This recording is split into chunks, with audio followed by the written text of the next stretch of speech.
make Terry's father go ballistic. He ran towards Michael, throwing himself across the table and lunged at him. Thanks to the timely intervention of police officers who caught him just in time, we might have a case of 2 murders on our hands. You are watching Courtroom Cases. Number 5. Esteban Carpio of Boston, Massachusetts, was brought in for questioning in 2005 for stabbing an 85-year-old woman, Madeline Gata. During the questioning, one of the 2 detectives left the room to fetch a cup of water for Esteban. What happens next will shock the most imaginative criminal writer to the bones. Immediately, Esteban noticed that the detective had left the room. He quickly grabbed Detective Sergeant James L. Allen's gun, shot him twice, and killed him, then jumped out from the 3rd floor of the interview room window and ran for it. The chase began. Fortunately, he was apprehended nearly an hour later. When he was brought the following day for trial, he wore a white mask designed to stop offenders from spitting on or biting people. He was almost unrecognizable, with a red forehead and eyes. His cranial region, cheek, and forehead were also swollen. Esteban was eventually sentenced to life imprisonment without parole. Apart from Esteban's spine-chilling crime, the shocking reactions from his family members also raised eyebrows. When the judge sentenced Esteban to life imprisonment, his family members screamed and shouted about police brutality. Police brutality! He was mentally ill, and he needed help, and we couldn't get it. We tried and tried, and he didn't deserve this. However, investigations by the FBI showed that the police did not use excessive force, given the circumstances. The investigation concluded that the injuries Esteban sustained were from his daring jump from the 3rd floor window of the building. His injuries were consistent with the force needed to subdue him following his struggle with police officers. Number 4. When 20-year-old Portia Brooks and her boyfriend Aaron Martin were chilling in a parked car in Norwood in 2013, little did they know that their lives would be changed by a teenager forever in a few minutes. 19-year-old Smith-Riley and 2 other accomplices approached the vehicle to rob the occupants. They ordered Aaron out of the car. Smith-Riley must have been incredibly disappointed that Aaron did not have any valuable thing on him, because he shot Aaron in the head before proceeding to shoot Portia. Portia's boyfriend survived the shooting but had permanent brain damage. Unfortunately, Portia died in the hospital 3 days later. A tip from Crime Stoppers led the police to Smith-Riley. In 2016, the case was revisited. Smith-Riley was charged with aggravated murder, attempted murder, aggravated robbery, and 2 counts of felonious assault. He was condemned to life in prison without an option of parole after he pleaded guilty to avoid a death sentence.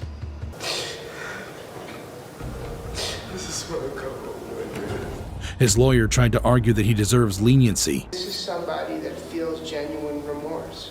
This is somebody that thinks about this every day, and he knows that he can't go back in time and undo what he did. Portia's family was called upon to deliver a victim's impact message. This is what I have left because of his greed, his selfishness, his complete disregard of and disrespect of others and life. This is what I have left. I talk to her, I kiss her, I hold her, but as you can see, I get nothing back except the reality that she is gone. When the sister was called to speak, she said, He wants parole, well, I want my sister. Let's trade it. Immediately, Riley heard the sentence of life imprisonment without parole. Four defendants serve a term of life without parole. As to count 4, the offense of attempted murder. Don't forget to like and subscribe. Number 3. Ryan hijacked a car with a 4-year-old inside just outside a gas station in Longmont. In what seemed like a scene from Fast and Furious, Ryan led the police on a lengthy high-speed chase that spanned 60 miles. The 90-minute car chase ended when Ryan was caught running on foot, having damaged the vehicle he hijacked. But that was not before he crashed into a van, dragging the driver out and stealing the van. In his attempt to escape, Ryan hit a state trooper laying a tire deflation device and breaking his legs. He also hit several other cars and hijacked 2 others before being apprehended. Ryan was put in a waiting cell, and in a video presented to the court, Ryan was seen boasting to a female visitor that he has now become famous and has made the news in different countries. Yeah, my lawyer told me I made the news in the UK and Australia. He also talked about the possibility of getting paid by YouTube because of the many views his car chase generated. Get paid by YouTube. So, Channel 7 News, I believe, is going to be the one that gets paid for that. But his boastful behavior soon changed when he was brought to the court for trial. He appeared tearful and blamed drugs for the wild car chase. One of the phone calls about seeming like I was bragging about making international news, this, that, and the other. That was within the first week of being arrested. Still coming off of drugs. He explained that he was still under the influence of drugs when he bragged about the car chase. Ryan's family stated that he struggled with drug addiction and pleaded with the court not to see him as a violent person, but rather as a troubled young man. The judge wasn't moved by their pleas. A jury sentenced Ryan to 160 years in prison, having been convicted of 18 counts, which included attempted manslaughter, first-degree assault, child abuse, and car theft.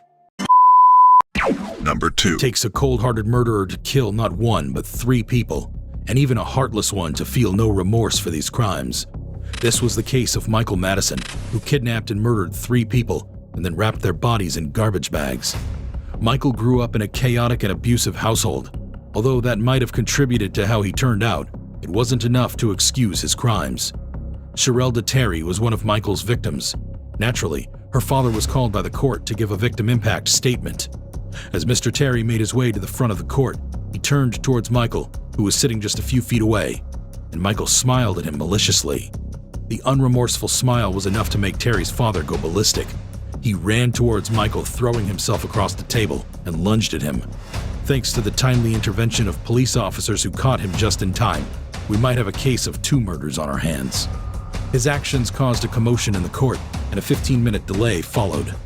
Terry's father laughed last as Michael was given the death penalty. The judge stated that life imprisonment is too kind for horrific criminals like Michael. Michael neither answered the judge's question nor made any statement. He showed no remorse at all. Number 1. Manson Bryant and Judge Eugene Lucci are not strangers. In fact, Bryant has appeared before Judge Lucci's court more than twice, starting from a juvenile case in 1999. Bryant has a lengthy criminal history and has been in and out of prison. However, this appearance before Judge Lucci is for a violent home invasion and robbery while still on parole. Bryant and his accomplice climbed through the victim's window, held them at gunpoint, and stole their valuables. For this, he is being charged with aggravated burglary, aggravated robbery, kidnapping, and abduction.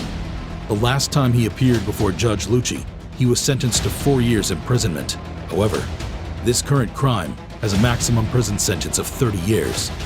After the judge had examined the evidence and determined that Bryant was genuinely remorseful, he sentenced him to 22 years in prison. Bryant's remorse must not have been deep because he flared up instantly, swore at the judge, and called him a racist. The rant went on for a while before Judge Lucci had enough.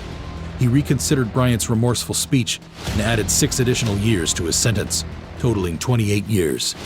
Bryant was then forcefully removed from the courtroom. Bryant's attorney Daniel Williams stated the hearings are often emotional and that his client had an emotional but regrettable action.